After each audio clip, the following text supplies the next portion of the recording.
A csepeli hévet már 1951 óta használhatják az utasok, de lehet, hogy már nem sokáig. Hudák Jánost, együtt PMS képviselőt kérdeztem elsősorban a témáról. Ez most az olimpia rendezésnek a kapcsán merült föl.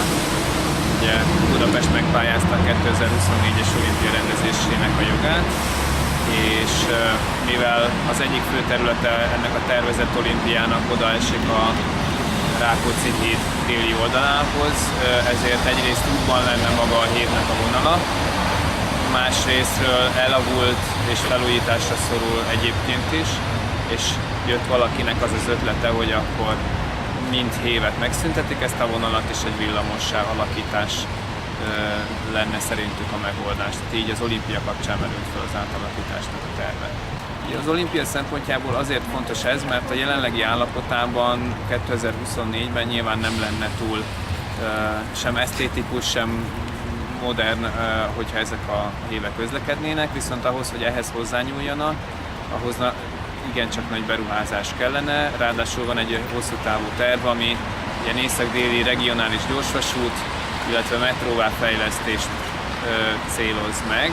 Ezt ugye az olimpia tervezői valószínűleg nem merték vállalni, hogy ezt 2024-ig ebből legyen valami, és ezért gondolták azt, hogy ha már lépni kell valamit, akkor egy ilyen megoldást hoznának, hogy villamossá alakítanák az egész vonalat, mert ez valószínűleg kockázatok nélkül vállalható, hogy 24-ig ezt megvalósítsák.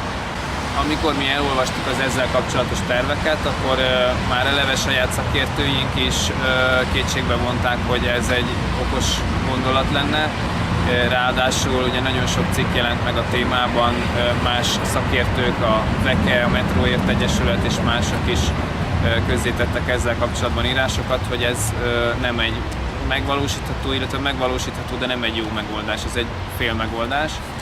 És mi ennek kapcsán indítottuk el ezt a petíciót, mert azt gondoltuk, hogy ki kell fejezni az embereknek, hogyha ők ezzel nem értenek egyet, és ez tűnt egy jó eszköznek ebből a szempontból. Rendszeresen járok a hévvel, és minden reggel nagyon sok ember utazik rajta, egészen 10 óra tájékáig, és nem tudom, hogy ezt egy villamossal hogyan oldanánk meg, hogy egy hévnyi embert szállítgatni oda és vissza. A petícióra több ezer aláírást gyűjtöttünk össze, online is, illetve ilyen utcai kitelepüléseken is.